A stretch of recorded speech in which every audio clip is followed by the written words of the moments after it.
우리가 마가복음을 보면서 한 가지 놓치지 않아야 될 중요한 전제가 바로 마가복음 1장 1절이었습니다. 하나님의 아들 예수 그리스도의 복음의 시작이라. 그 예수 그리스도의 복음이 시작되는 것이 하나님의 꿈이고 뜻이고, 또 그리스도의 복음이 시작될 때 이 땅 위에도 소망이 있기 때문에 이 마가는 그리스도의 복음을 우리에게 전하면서 이 복음이 시작되기를 간절히 바라는 그런 마음으로 이 마가복음을 지금 써내려가고 있습니다. 그러면서 이 복음이 과연 어떻게 시작이 되는가? 철저하게 하나님과 단절되어 있던 인간들, 정말 모든 악이 다 동원되어 있는 패역한 이 세대들, 과연 이렇게 철옹성과도 같은 세상과 또 굳게 닫혀 있고 하나님과 끊어져 있는 인간 안에 어떻게 그리스도의 복음이 시작될 수가 있는가 하는 그런 전제를 가지고 이 마가복음을 계속해서 써내려가고 있습니다. 쉽지 않은 일이죠. 정말 쉽지 않은 일입니다. 한 사람이 눈을 떠서 하나님을 본다는 것이 정말 쉬운 일은 아닙니다. 그것은 복음이 시작됨으로 말미암아 이루어지는 일인데, 그 복음이 시작되는 게 만만치 않다라는 겁니다. 아직도 어떻게 보면 이 마가복음은 지금 8장에 와 있음에도 불구하고 이 복음이 완전하게 시작되지 않았어요. 사람들은 그렇다 치고라도 제자들 안에도 아직 완전한 복음이 시작되지 않았음을 보여주고 있습니다. 우리는 이 8장을 지금 계속해서 보고 있습니다. 빵으로 4,000명을 먹인 이 사건, 그가 모세 때 있었던 하늘로부터 내려올 만나, 즉 생명의 떡이심을 보이셨습니다. 그럼에도 불구하고 사람들은 떡 먹는 것에만 관심을 가졌지, 정말 이 그리스도의 복음에 그들은 눈을 뜨지 못하고 계속해서 어긋난 길로 가는 모습을 우리에게 보여주고 있습니다. 또한 제자들마저도 떡을 가져오는 것에만 집중했지, 바리새인들의 누룩에 대해서 그들은 깨닫지를 못했습니다. 바리새인들의 누룩은 이 복음 없이, 하나님 없이 뭔가 할 수 있다라고 하는 그것을 예수님은 바리새인들의 누룩이라고 하였습니다. 그 누룩 조심하라 하니까 제자들은 자기신들이 빵을 가져오지 않은 것을 예수께서 뭐라 하신 줄 알고 그 고민을 했던 겁니다. 그래서 예수님이 계속해서 말씀하셨습니다. 너희가 아직도 깨닫지 못하느냐. 그러면서 이 말씀을 또 하시죠. 사람들이 표적을 구한다. 그러나 표적 없다. 표적을 줄 게 없다. 왜냐하면 예수님 자체가 표적이시기 때문에 더 이상 표적을 줄 것이 없다. 이 말씀을 하시면서 예수님께서 의미 있는 한 말씀을 하셨습니다. 너희가 눈이 있어도 보지 못하며 귀가 있어도 듣지 못하느냐. 이 말씀을 하셨습니다. 아직도 제자들이 보지 못한다는 거죠. 정말 사람이 본다라고 하는 것이 과연 무엇이겠습니까? 우리 육신의 눈으로 피조된 모든 세계를 보는 것이 아니라 정말 창조주 하나님을 보는 것이 진실로 보는 것입니다. 그것을 아직도 보지 못하고 있다는 거죠. 그러나 예수님은 이 제자들에 대해서 호되게 책망하는 것이 아니었습니다. 그래서 곧장 나오는 본문의 말씀이 소경을 고쳐주시는 그 사건입니다. 이 사건도 단번에 고치신 게 아니라 점진적으로 고치셨습니다. 이건 제자들의 눈이 점진적으로 열릴 것이라는 것을 아울러 보여주고 있는 것입니다. 근데 그 눈을 누가 열어주느냐? 예수 그리스도께서 열어주시는 겁니다. 인간은 스스로 눈을 뜰 수가 없어요. 결코 인간은 하나님을 찾을 수 없고 또 하나님을 볼 수도 없습니다. 전적으로 예수 그리스도께서 우리에게 모든 눈을 열어주시고 보게 하십니다. 그 말씀이 고린도후서 4장 4절부터 6절까지의 말씀입니다. 하나님께서 빛이 있으라 하신 그 말씀처럼 예수 그리스도 얼굴에 있는 하나님의 영광을 아는 광채를 우리에게 비추신다. 이 말씀입니다. 그러니까 그리스도 안에 하나님을 볼 수 있는 그런 시각이 있어요. 그리스도를 통하지 않으면 누구도 하나님을 제대로 알 수가 없습니다. 오직 그리스도만이 우리에게 하나님의 영광을 볼 수 있는 빛을 비춰주십니다. 그래서 그분은 빛입니다. 그런데 그 빛이 그냥 빛이 아니라 생명의 빛입니다. 이걸 염려하면 예수의 생명을 가진 자만이 빛을 볼 수 있고 그 빛 안에서만 하나님을 제대로 볼 수 있다라는 말씀입니다. 그래서 이 제자들의 아직 완벽하게 보지 못하는 것과 소경을 고쳐주시는 이 두 개의 본문이 비유적으로 비교되면서 기록이 되어 있고, 그런 다음에 예수께서 물으십니다. 사람들이 나를 누구라고 하느냐? 이 질문을 하시는 거죠.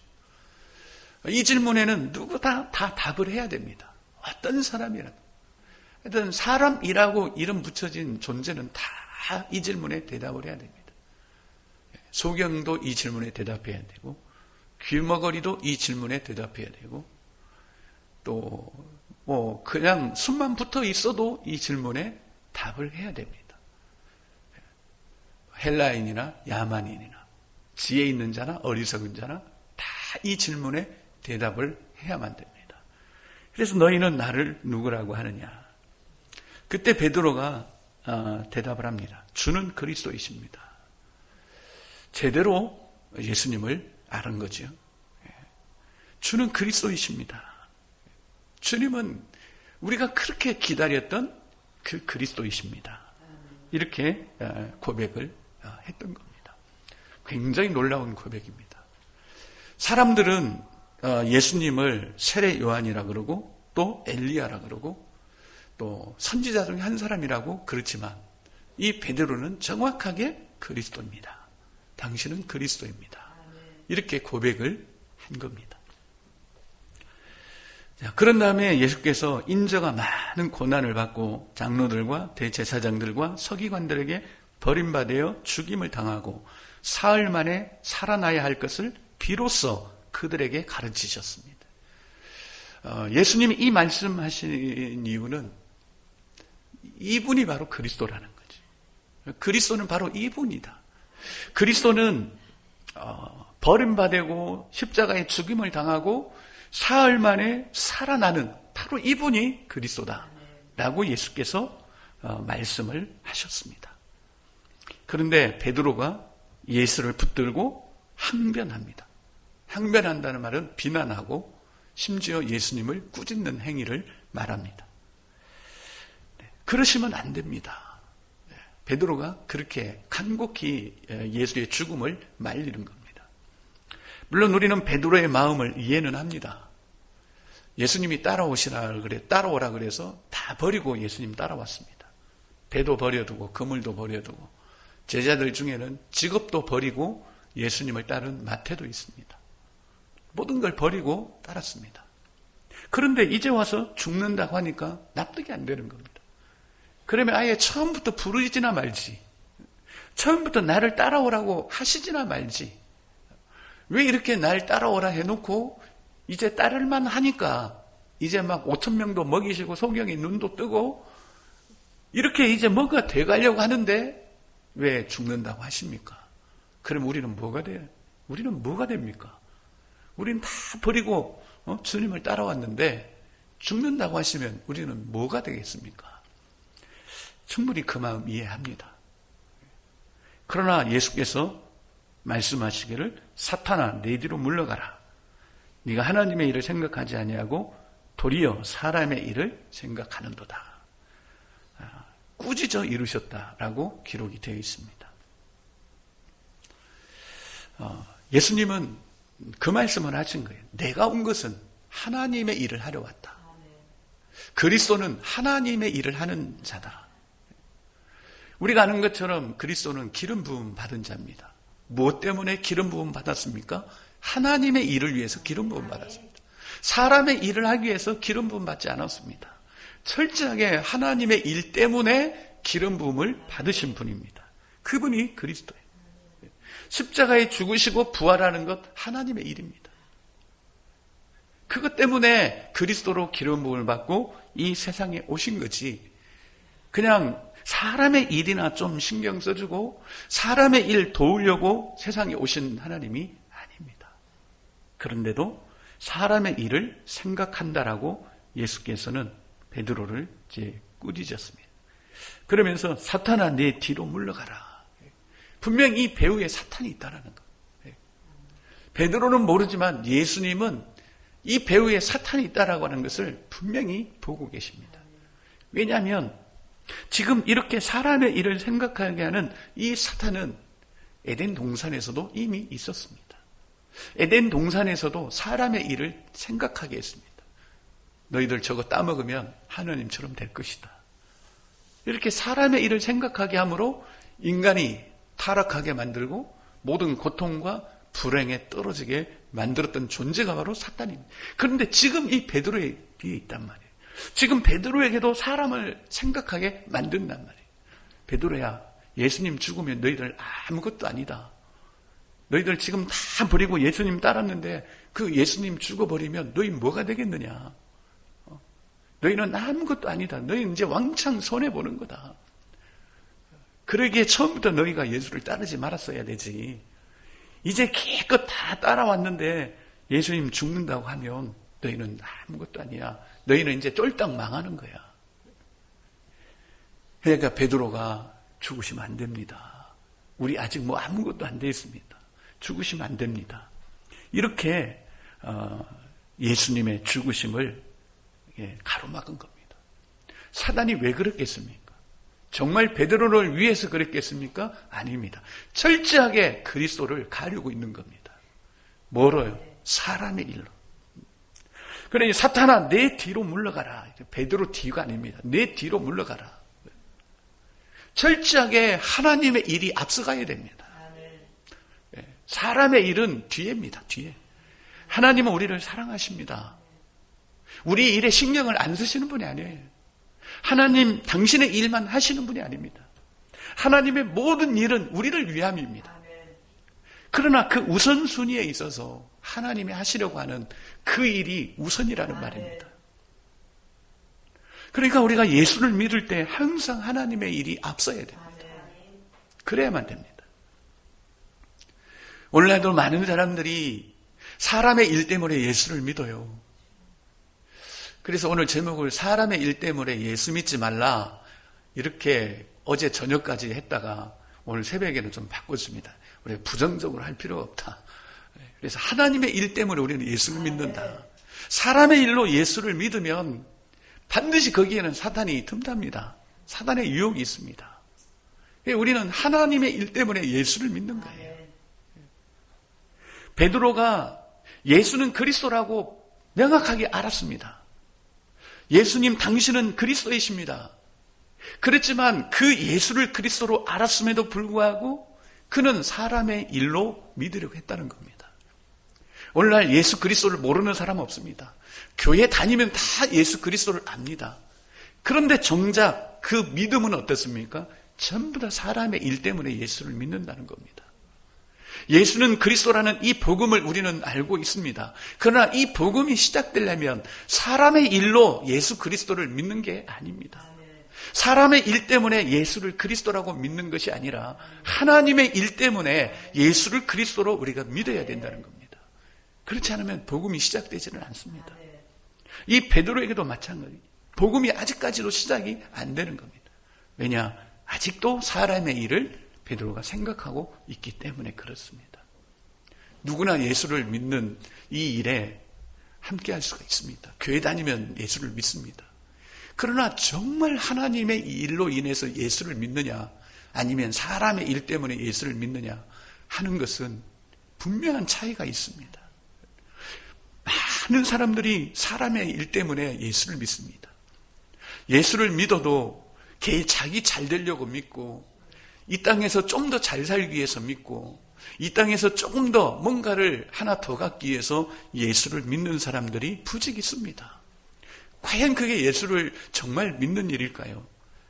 철저하게 그들에게는 그리스도가 가려지고 있습니다. 예수 그리스도를 알지만 이 베드로도 예수가 그리스도라는 것을 알지만 그의 삶에서는 그리스도가 가려주고 있습니다.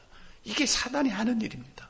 사단은 철저하게 그리스도를 가립니다. 그리스도의 복음의 그 광채를 가리우고 있습니다. 이 그리스도가 비춰지지 못하도록, 그래 예수는 그리스도야, 그게 복음이야, 너희들 알아, 너희들 잘 알아, 됐어. 그러나 너희 삶 속에서는 그리스도가 나타나면 안 돼라고 가리우고 있습니다. 그러니 예수는 그리스도라고 우리가 믿으면서도 사람의 일에 치우칠 수가 있습니다. 그런데 그 배후에는 반드시 사탄이 있습니다. 여러분, 우리가 교회를 다녀도요, 사람의 일을 생각하는 사람들은 언제나 시험이 있습니다. 언제나 이 상처를 받습니다. 왜냐? 거기엔 전부 다 사단이 배후에 있기 때문에 그래요. 오늘 보십시오. 사단아, 내 뒤로 물러가라 하지 않습니까? 사단은 사람의 일을 자꾸 생각하게 만듭니다. 계속 우리가 정말 하나님의 일을 생각하면 모든 것이 평안해요. 모든 것이 평안합니다. 교회 와서도 항상 하나님의 일을 생각하는 겁니다. 사람이 누가 나에게 좀 서운하게 해도 그건 사람의 일이다. 교회가 조금 서운하게 해도 그건 사람의 일이다. 나는 하나님의 일 때문에 예수를 믿는다. 나는 하나님의 일 때문에 예수를 믿는 자지 사람의 일 때문에 나는 교회 다니는 게 아니다. 나는 하나님의 일 때문에 교회를 다니는 거다. 그러면 하나님의 일이 뭡니까? 우리의 영혼이 잘 되는 겁니다.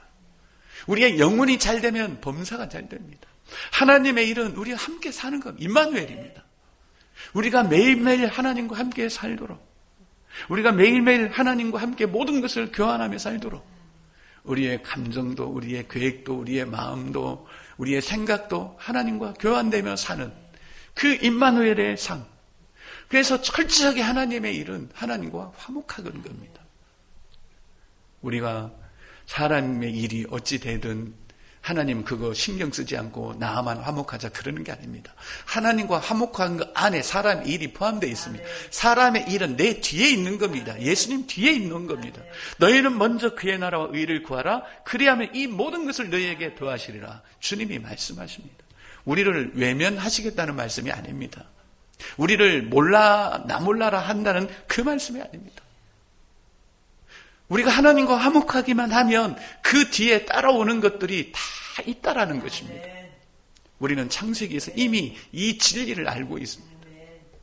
아담과 하와가 하나님에 의해서 딱 창조되고 하나님의 숨결이 그에게 불어넣어졌을 때 그들에게는 아무런 문제가 없었고 그들은 모든 것이 충분했고 그들은 임의대로 모든 것을 다 먹을 수가 있었습니다. 오늘날도 마찬가지입니다.